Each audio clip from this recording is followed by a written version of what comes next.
Our final session for the day and actually for the entire quarter is framing contemporary photographic practice. Our moderator is Rahaab Allana. We have Tanvi Mishra, Lucas Morin, and Solanki on the panel. I'm going to just start by reading the bios and hopefully people will trickle in by then. Rahaab Allana is a curator, publisher at the Al-Qazi Foundation for the Arts, New Delhi. He's a fellow of the Royal Asiatic Society, UK. He received his degree in art history from the School of Oriental and African Studies, London, and was honorary research associate in the Department of Visual Anthropology at University College London. He's the founder of ASAP Art, or Alternative South Asia Photography, the region's first app for presentation and discussion of contemporary visual cultural productions. He is the editor of Unframed Discovering Image Practices in South Asia, editor Another Lens, Photography and the Emergence of Image Culture, two critical readers on lens-based practices, meta-histories of the image, and diverse trajectories inscribed by a range of practitioners in and from the region. He recently received the award. The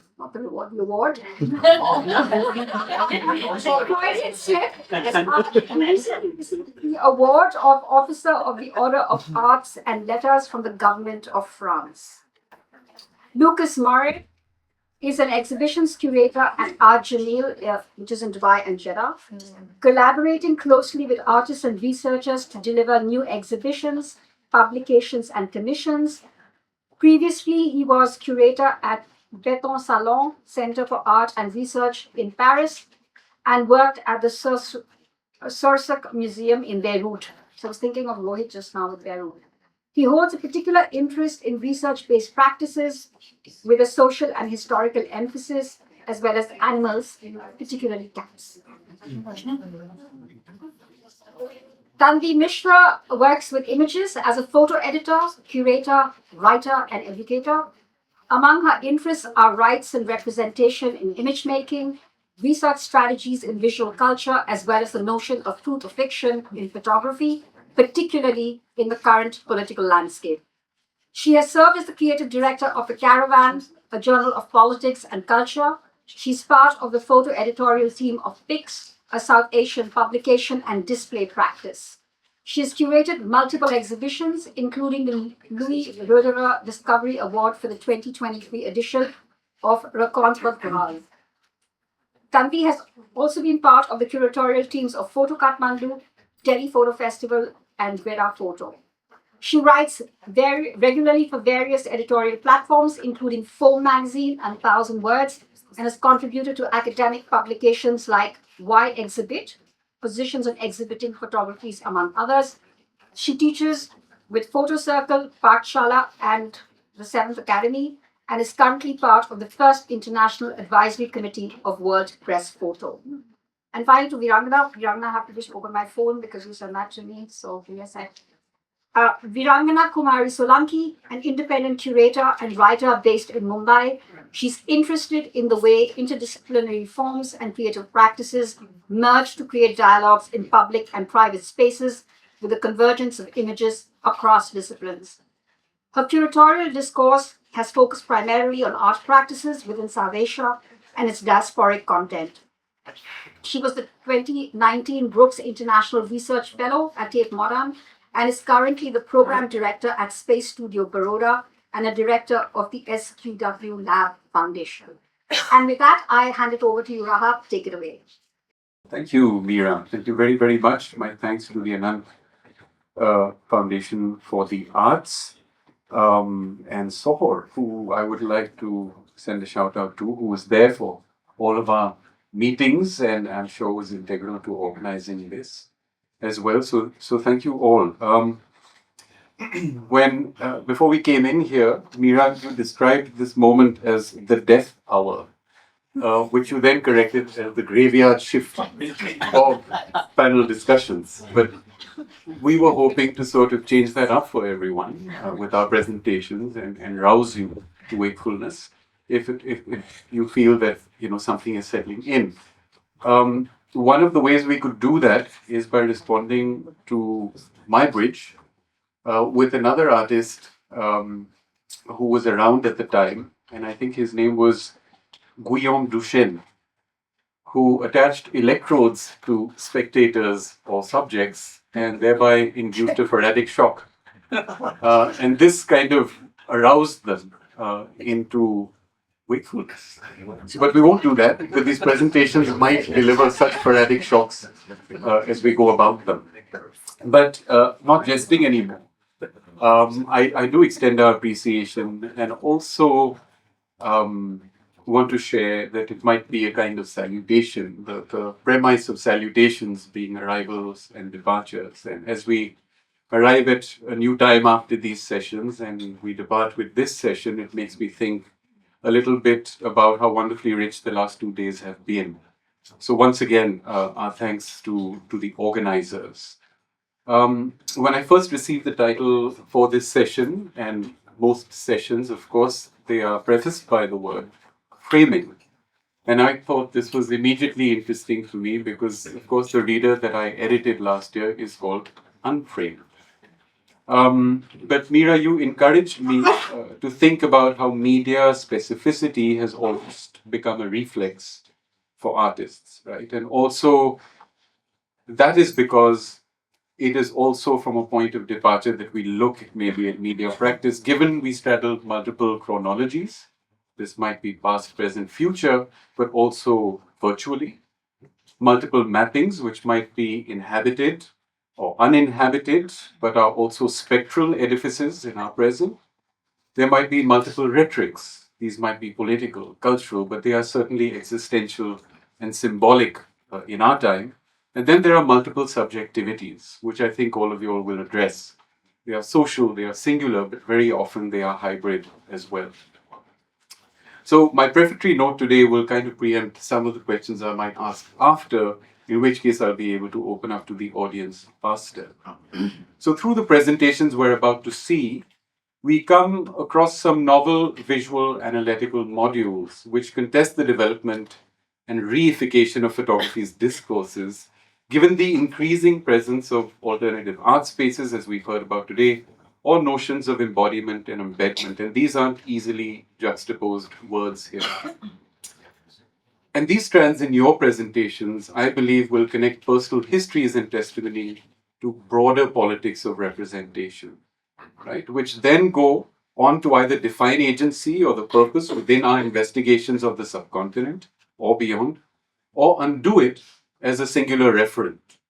I believe you as individual curators, editors, also scrutinize very complex intersectional dimensions of our spatial and geographic borders, but remind us that they are now new borders, violently gouged into decolonized landmasses with hardened political ideologies and mutually hostile nationalist agendas.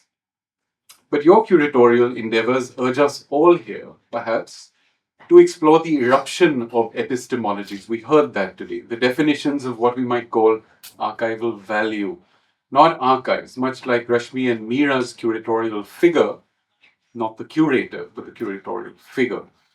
This is so because we are now thoroughly enmeshed with and dependent on a non-locus of a cyber world that defines or goes on to define an online figure, itself constituting an apparently borderless, accessible, inclusionary, archival being, and maybe an archival figure then emerges. So given the complex production or multiple destinies of images today, the potential for new techniques of performative action, like we heard yesterday, and network-driven collective expansions, the word photography too, in our present, itself warrants an open-ended descriptor, sometimes deployed as lens-based media. But more pertinently, it is a borderless image ecology through a ceaseless momentum of what we're beginning to understand as virality, which has entered virtually every cultural field. And perhaps this is why, as curators of diverse affiliations like yourselves and the presenters before you, we always tend to merge our formal roles with the newly acquired or assumed positions of cultural mediator, of cultural facilitator, or an arts pedagogue.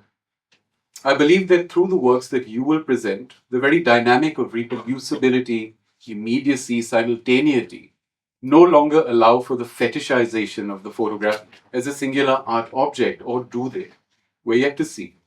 I'm thinking, of course, of image cascades, and we can refer to Harlick's work in guest relations, right?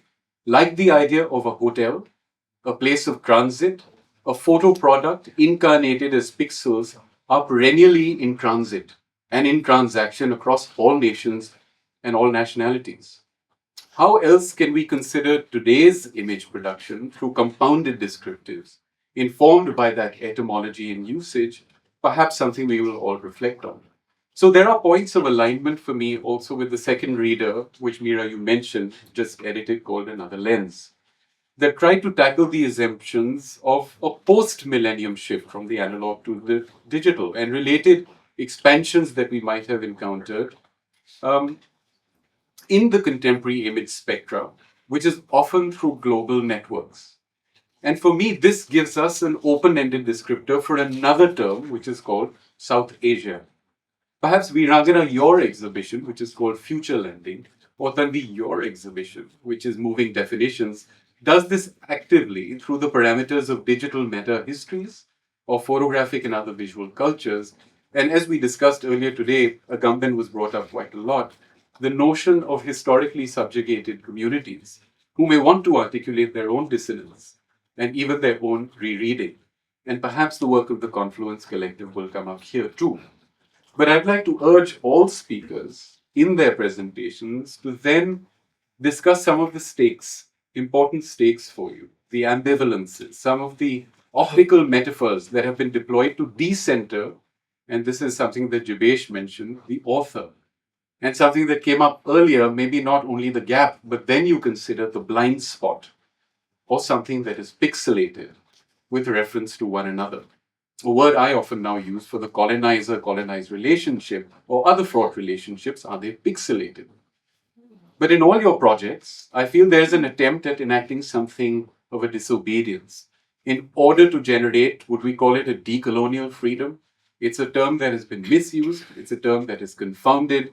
It's a very complex term in our present. So for me, the idea of the photograph has now been asked for almost 2 centuries. And each generation has pushed through.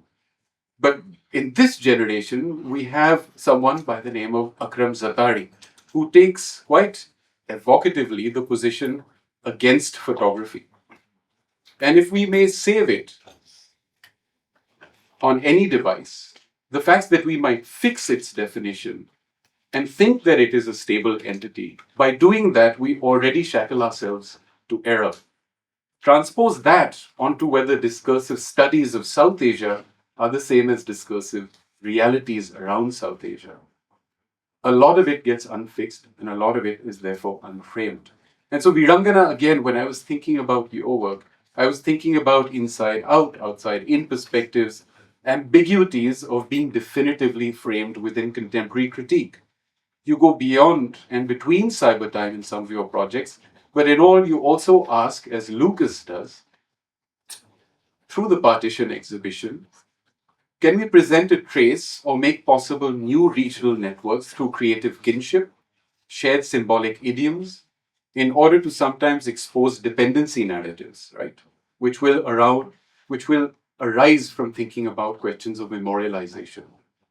So I end this introduction by voicing what scholar Chiara Zuani suggests. And she is someone who's looked at digital museology and digital heritage, works in Manchester. That the seemingly unlimited realm of digital practices and productions must be approached with a deep sense of caution. We must ask how public interventions are given their digital incarnations, whether online displays replicate the contextual power relations that are structured in physical exhibitions and perpetuate older, suspect cultural politics. Right? And extendedly, in their recent book on secular art, that was explored by Tapti Guha and Wazira Zamindar, who asked whether democratic regimes marked by violent ideological suspicion and rejection of the secular social contract, right, combined with very regressive dictates articulated by national development, end up asking a very pertinent question: what ethical and empathetic weight can and should be borne by the image today? This fixed, finite object with the qualities of interstitiality, of liminality, slippage or seepage, arbitrariness, ambivalence, all characteristic of digital immersion. How do they tend to infuse our experience as we incessantly stream online?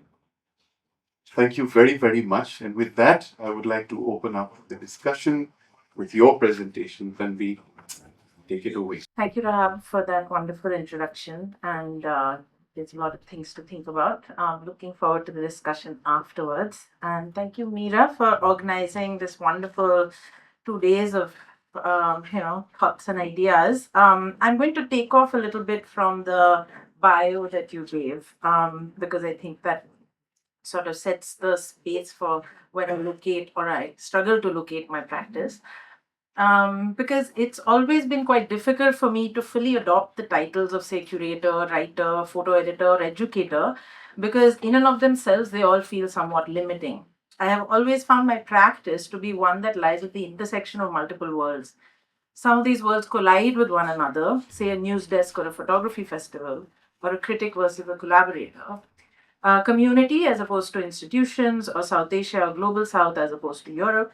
Academia versus editorial, or perhaps journalism on one end, contemporary art on another. Many of these feel significantly distinct and embody various frictions when placed alongside one another. However, I have found that in my trajectory, I've had the privilege of being able to move between these worlds, and that movement and in turn these frictions have some way informed my way of working. So, in these transgressions, so to speak, what has been a constant has been the question of language. Now, by language, I don't mean so much as visual or oral, but more so a language of framing.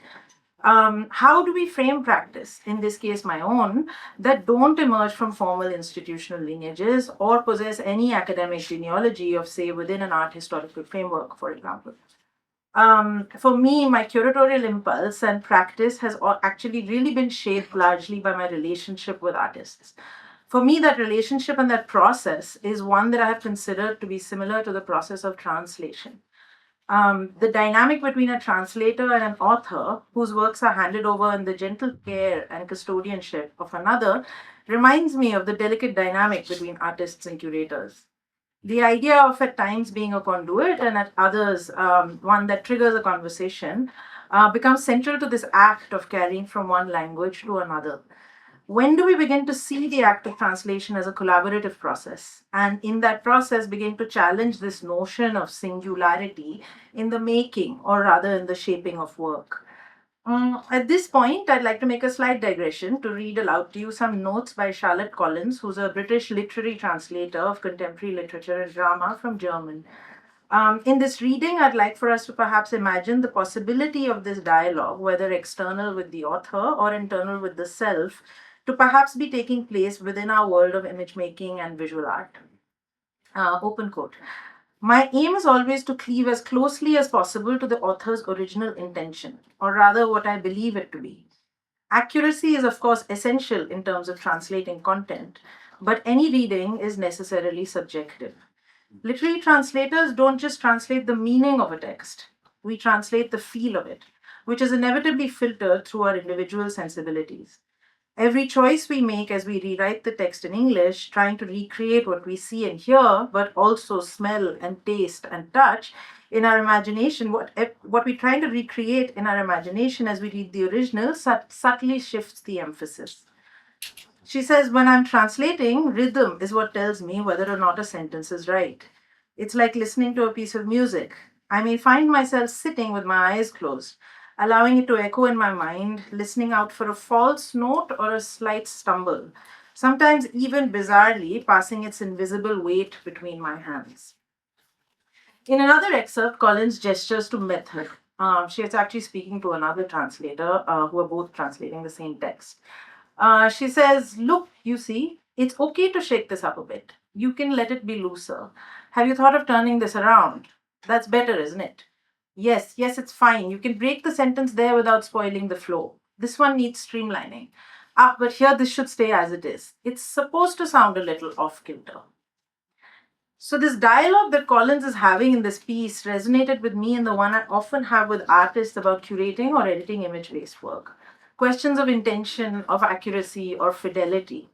In building an experience together, what is the priority for that iteration to bear a unique imprint? And is it possible to conceive a unique co-creation or co-iteration of the work? So I just wanted to place this here as a sort of methodology and context before proceeding with the rest of the presentation, where through two exhibitions, I will go through some of my preoccupations with photography and my framing of contemporary practice.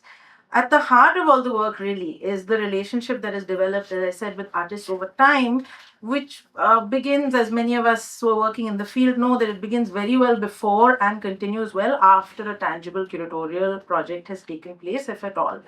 I'd also like to mention that the centrality of this relationship as a guiding force in my practice also translates into a self-reflexivity and critical interrogation of notions of power, hierarchy, visibility, authorship, etc. that can emerge within it. So, yes.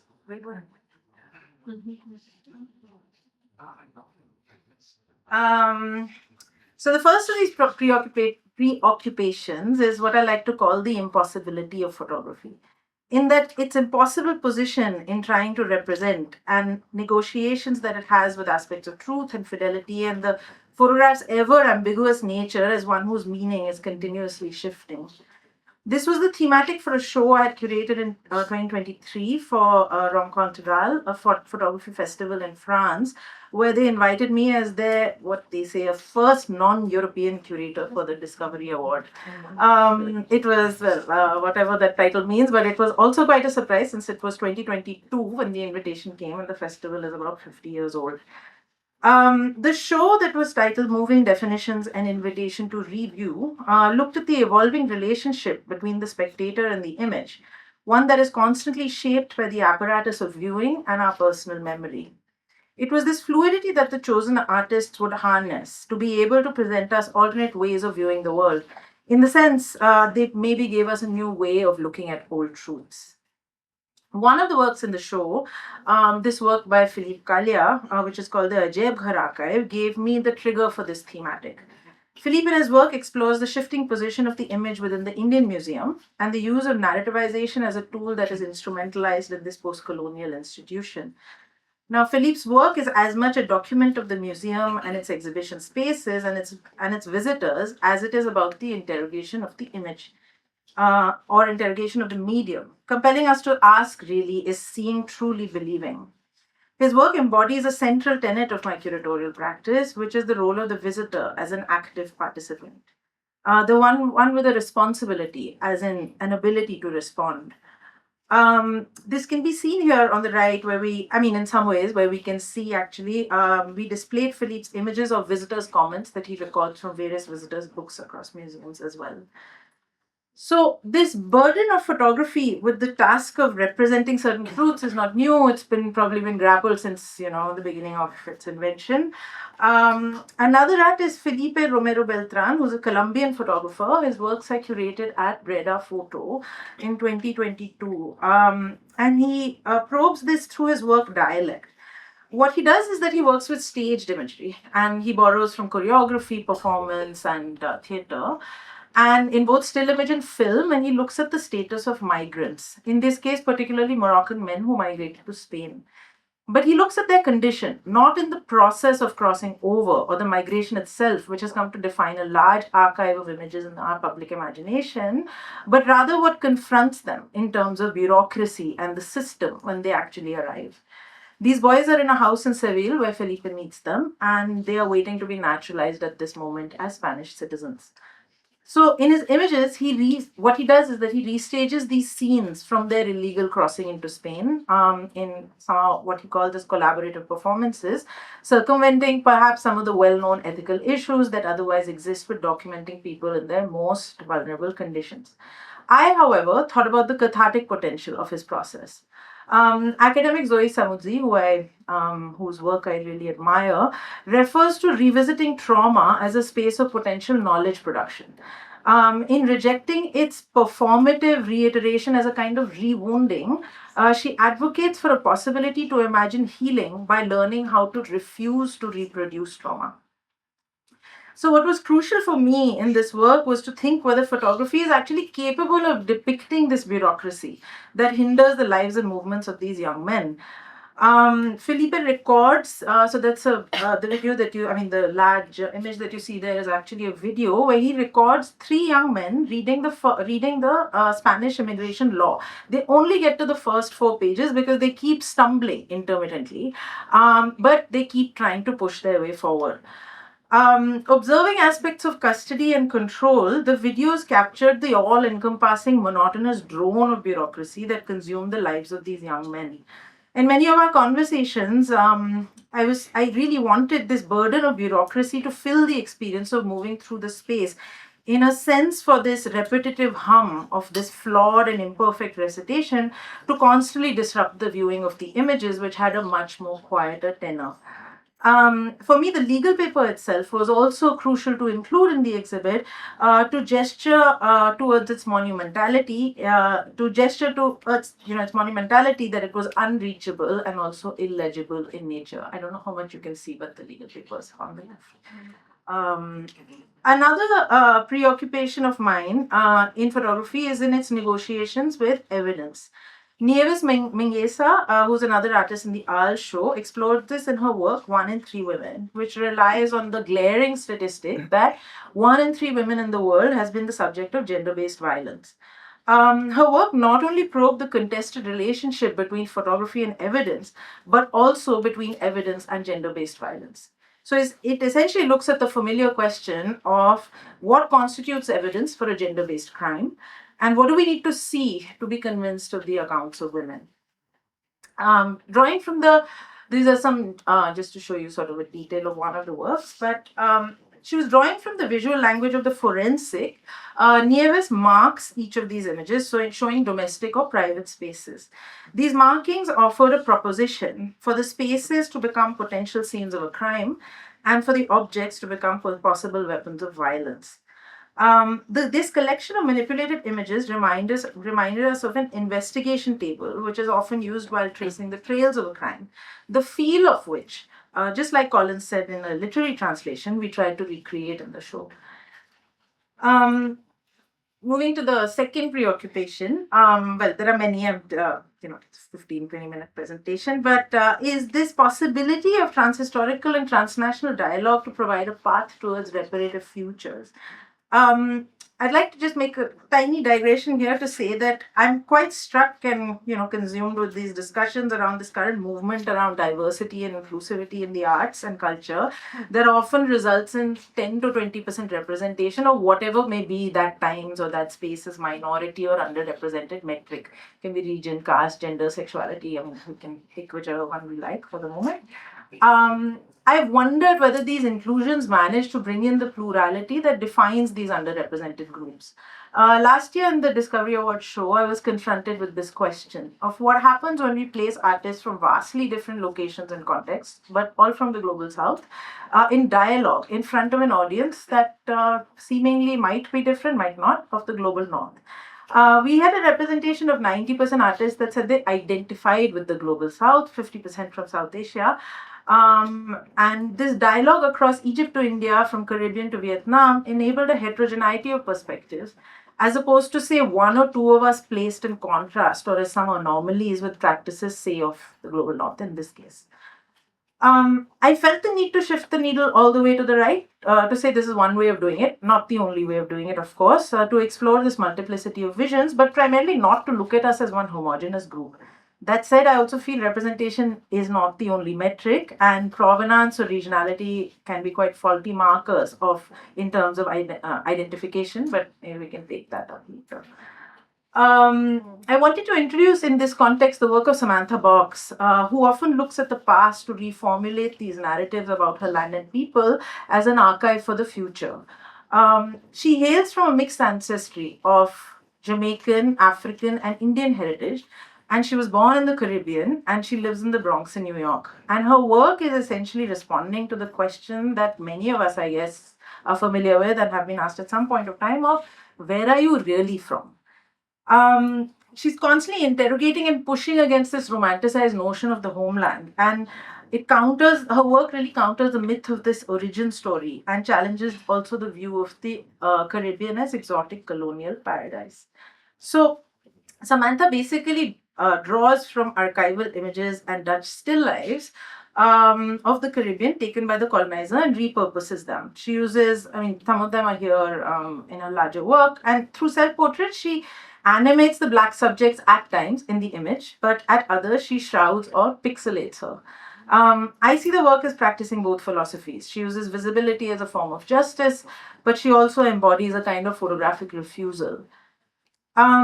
Samantha also appropriates colonial techniques, exposing the studio as artifice or typology as a tool of survey in this case, in a kind of perhaps a dialogue with the past. Through this work, she's looking at colonial legacies of categorization and how they collide with traditional knowledge systems. So this was a work where she learned the vernacular names of Caribbean fruits and vegetables. Each image is of her hand with one fruit or vegetable. And the vernacular name is written under each image. And the piece is accompanied with a sound piece where she reads aloud these names along with her mother. She follows her mother after each piece. And when you hear the piece, their accents differ ever so slightly, revealing the transformation of strains resulting from migration, as well as globalized economies' demand for the homogenization of cultures. While the work was actually earlier shown in traditional frames, we really kept talking about how the idea of the work came from flashcards, something that we've all used as learning devices when we were younger. Now, this tactility within the exhibition and exhibition spaces is something quite important to me to counter this coldness of the museum or perhaps this precious nature of exhibiting artwork. While it was quite a challenge, and some of you who are artists here might resonate with you that to find a commercial flashcard printer who will make prints to an artistic standard took a while, but we were both quite keen of translating the concept of the work into the exhibition display. Now, taking from the impulse of displaying photography off the wall, which is quite crucial to me and to Samantha to an extent, we eventually included it in this 2 minutes. Three. Okay. So I'm going to skip through a bunch of anyway. What we really wanted, we wanted to have a bunch of cards that we could sort of exchange with each other, but it was kind of impossible to do in a show with 100,000 visitors. I'm going to speak through and not read through the rest. This was another work in the show of Yen Huang, who was sort of looking at sort of stereotypes about Asian cultures, which is she's from Vietnam, but also sort of to look at the warping, the splitting, the malleability of the image in contemporary practice as well. A way of sort of also looking at history is the work of Lina Gyushi, who's an Egyptian photographer, image maker, and she is looking at building a feminist history of Egypt. And essentially, because there is no archival imagery, she embodies them. She enacts these women and creates their prototypes in the studio, and sort of pairs it along with sort of a public or popular archive. It reminds me of the work of Nepal Picture Library, where they're sort of building this feminist archive of Nepal over a time period of 70 years. It was quite interesting because essentially the curators said that women who had occupied sort of political position, and how we define political is quite broad, across spatial and temporal location, meet themselves for the first time in the archive.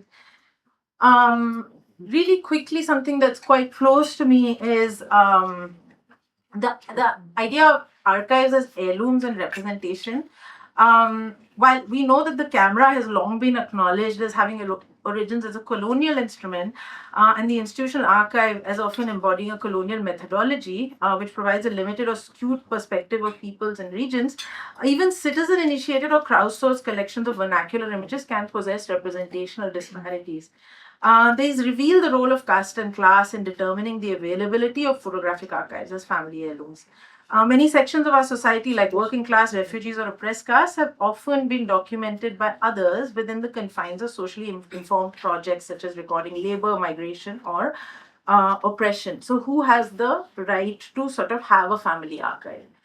Here's the work of Rajashri Goody, who we had at Reda Photo, whose work I really think is quite important in the insertion within the larger framework of South Asian photographic records. It was accompanied with a reading by her of one of her recipe poems, which was drawn from Dalit autobiographies. Texts she feels that were essential to her understanding of her own heritage, that speak about food and its various resonances, including themes of hunger, satiety, shame, trauma, and joy. I'll skip the last part, but perhaps conclude with Vishal's work, which essentially Vishal was another artist that I had in Breda, who sort of like flips this idea of representation, because he comments. I'm going to just read out one tiny sentence which is quite crucial to understanding his work, because Goody's image, I think, combats the public's collective anesthetization to the dehumanization of her own community that has long been perpetuated through images. There's a scholar, Shahram Khosravi, who says that who refers to this as the acknowledgement of personhood only at the moment of death. He writes that the breathing, in his piece Archive of Stolen Breaths, he writes that the breathing body is faceless, where the breathless one has a face. While he was referencing examples like George Floyd or Alan Kurdi, he points to the tragedy of how their elevation in public imagination from a generic group like Black or a migrant becomes to a specific individual only in the spectacle of death. This can very well be applicable also to the Dalit body, where it takes death or many deaths to bring the perpetual state of atrocity within public consciousness. And this is where I think Vishal's work becomes crucial, because he is moving away from representing the individual and instead moves towards using the image to archive rituals and practice as heirlooms of his own Dalit community. In his work, he explores how grief moves through the body and how the body moves through public space. What he does is that he collaborates with two contemporary dancers, and they animate how a funeral procession moves in a public space, and he's essentially looking at this public space as one that is otherwise controlled by those of a higher caste order. He chooses to move away from the documentary image and creates generative moving images as propositions to expand how Dalit bodies are imagined.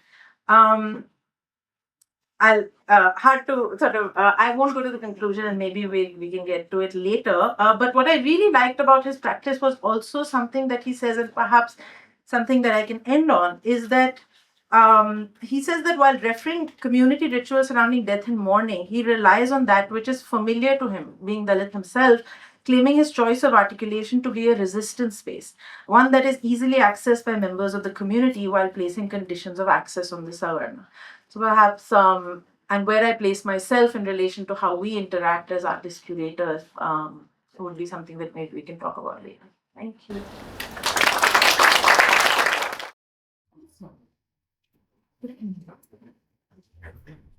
Good evening, everyone, and thank you so much, Mira, Magda, and the Curatorial Forum for inviting me to speak, and Rahaab for the introduction. I do have this special and pleasure of going at the end with references to what has been 2 incredible days. I'll keep my presentation brief, and I'm going to let this run in the background while I speak. And what I propose to do is leave a few points which I think we can pick up as a part of the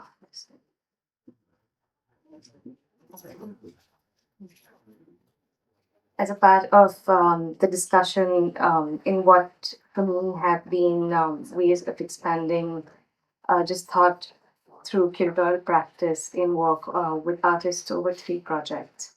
But just before I begin, I'm going to read out a little bit and then take it from there. To describe an image involves reimagining an event, a place, or a being. To create an image involves the work of memory, myth, representation, and time. In his work, The Introduction Towards a Philosophy of Photography, Willem Flusser describes images as significant surfaces with the ability to abstract details out of time and space and project them back into the same environment in the form of imagination. He describes the twofold significance and intention of the image, the first as a manifestation of the image itself, and the second as an encounter belonging to the observer. It is at this point where the image from the public realm enters into a private space of the mind. And external or public space of the image continues to exist as is, but its association transforms with each individual. And this is where I think the subjectivity, Rahaab, which you brought in, also comes in. Flusser then details the struggle of writing about or against the image. For example, when text becomes descriptive of the image, and images in turn illustrate a text, a repetitive cycle unless one arrives at a concept that cuts away from the linearity of time. We move into this magical realm of discovering new dimensions of an image. And it's from here where this concept or this departure from just the image itself and where perhaps memory and personal experience comes in is where future landing came in as well.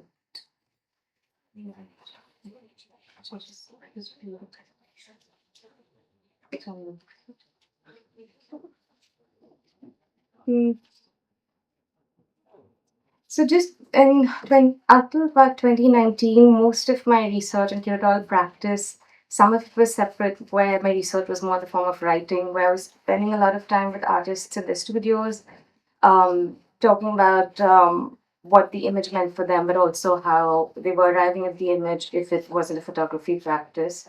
And how with photographers, how it was moving away from the image for them to work with other mediums. And what that meant for them as a part of just growing the practice itself. In 2020, when I was invited to curate the Serendipity Arts Festival, and just before the pandemic hit, we were just thinking of how this would translate. And then it meant having to think through a virtual space, which is when Future Landing was conceptualized. And something that we sort of fought with was just this idea of how to break through time, how to break through codes, how to make something that would still refer to this physicality of touch or haptics and the senses, while we were all sitting isolated in our own personal spaces away from each other. And that's where something that I try to adapt and adopt even in projects now is this idea of control that we often refer to in curatorial practice, and how that acts almost as a block in some way, and what it would mean to then let go of control. And that's where Future Landing sort of handed everything over to the artists in some way, where something that had to be a constant was change, but also this idea of almost an amoebic expansion of how experience was taking place, where it could be two people looking at the same website at exactly the same time, but experiencing something entirely different. Because, say, for instance, a work by Farah Mullah, which also was translated into the physical translation of Future Landing in 2022 at Serendipity in Goa, was it asked you to switch on your microphone, and it picked up things from images from the back end that Farah had put me, and created a visual that was very specific to the sound in your space. And similarly, all the works which were a part of Future Landing, which may have seemed static, included viewer participation. So it wasn't just this passive looking, and as a viewer of Future Landing, or you became a participant of what you experienced as well. So this sort of way of creating unique patterns that were triggered by memory, that perhaps reflected on what may be looked at as personal archives, and something that was considered public moved into a very private space of departure, and a very private space of how one may develop their visuals of association for the future. Time became an arrival point over here for Future Landing, and something that also carried forward into the 2023 exhibition at Serendipity Synesthetic Notations was this idea of the senses. And just briefly read out the beginning of the essay from Synesthetic Notations. Synesthesia is the inevitable meaning of one sensation with another, whether in absence or presence, the infinite possibilities of synesthetic encounters hover at the brim of this absence presence, where they're often missed unconsciously. Synesthetic Notations was a compilation of experiences and works created by 15 individuals and collectives who explored visual imagery and sound as their primary senses. The exhibition notated synesthesia, a rally of jointure and separation between sights and sounds. Here, the visuals what could be imagined in the presence of sound, even when the absence itself existed. And similarly, sound presented itself as an imprint in the absence and the presence of the image. And again, depending on the time of the day where one encountered certain works, like say for instance, there was this empty room, which you'll see at the end of this presentation, by Pandit Pramnath, where the rags shifted from morning rags to night rags. And then there were works, there were fairly long films by Mullah Sagar, who is a documentary filmmaker from Bangladesh who uses song as a narrative in his films. And it was something where time, I mean, nobody had the time to sit and watch everything or sit through everything. So it was again about how the idea of incidents became a way of encountering the exhibition. And but there was this constant coupling of sound with sight, or sight with a coupling of sound without sight and sight with sound, which became a way of seeping into a subconscious memory. The work you see, for instance, just now Passages by Shahzad Dawood, the speakers were on the staircase, and the way he's worked with that sound, you subconsciously, sometimes you just stand on top and you'd notice people who were in sync with their steps with each other without realizing it, just because the sound was working through how they were performing in that space without really knowing it.